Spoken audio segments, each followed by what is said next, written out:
طب انت كنت ما بتنطقش عن جمال مبارك كلمه وعملت كده، طب ليه؟ نقول بقى صوروك فين؟ في المريض مع مين؟ ولا كفايه؟ طب لما جه خدتك العصايه اتحطت فين يا ولد؟ عارف اتحطت فين؟ اوعى تنطق معايا، انا جزمتي اشرف منك، وانت اللي كنت مراتي انا بتضربك بالجزمه وبنتي بيكلموك كل يوم عشان تدخل لي اكل في السجن، ده انا عنتر يعني. طب ما نسال خيرت الشاطر مين كان ملك السجن؟ لا بلاش. نبيل نعيم اهو بره عشان خيرت الشاطر محبوس. نبيل نعيم ده مش كان قائد الجماعات الاسلاميه؟ بره، نساله مين المعلم بتاع السجن؟ مين اللي كان بينام السجن ويصحيه زي فريد شوقي كده في الافلام يا ولد؟ هات نبيل نعيم اعمل له مداخله عشان يقول لك ده كان راجل. انت صاحب شريف اسماعيل اللي كلته علقه معاك، اللي حبست 3 سنين، اللي ما كانش مختص، انت اللي هتوصي عليا؟ عمرو بلاش. انا بص بسرعه كده، انت نفسك ان انا اضربك، بس اضربك. حكى لي ازمتك النفسيه وانت صغير مع العيال الصغيره. خساره. هتعالج يا ابني. في ولاد صغيرين في سنك كده حصل لهم اللي حصل دوت، بس اتعالجوا لما كبروا. مالكش دعوه بالرجاله. انا من دايره مجامر يا عمرو، قاعد في مصر، مش قاعد في الاستديو. انا بعمل مؤتمرات بيحضر فيها 100,000 يا عمرو.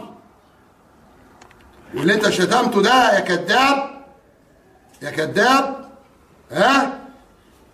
عنده ملايين. وانت ما غلطتش فيها، انت غلطت في اول حاجه في شعب مصر، لان انا بمثل شعب مصر وباخد حقي بالقانون. ما كنتش بضرب عيال صغيره. عارف ليه يا عمرو؟ اولا عشان اخوك عماد صاحبي. 2 عشان انا كنت محامي ابوك وحكي لي ازمتك النفسيه من صغرك. نمره 3 لو انت راجل قول لمصر الدكتور محمود محي الدين اللي كان وزير الاستثمار لما كان بيجي البيت كنت بتنام تحت السرير ليه؟ لو انت راجل قول. واقسم بالله لو جبت اسم حرف الميم انا غير مسؤول لو انصاري اللي بالملايين احتلوا الاستوديو بتاعك. انا شخصيا كمرتضى لا انا ولا اولادي احنا ناس مؤدبين ومحترمين ما بنعملش حاجه، انما بمثل ملايين. لو غلطت وجم خدوا الاستديو وانت فيه انا بقول لمصر كلها انا ايدي الحمد لله نظيفه ما جيتش ناحيته. ليك خصومات كتير بس بوعدك انا بقى الكابوس اللي هيطلع لك وانت نايم في اوضه نومك. انت زعلان عشان كشفت سر حسين صفراكي اللي اداك، حسين صفراكي الليبي اللي اداك شقه عشان زوجك جديده؟ او انت زعلان عشان لميس كل يوم تضربك علقه عشان عرفت انك انت متجوز رشا؟ طب انا زالت لساني يا عمرو، ما كنتش عارف انك مش قايل لها.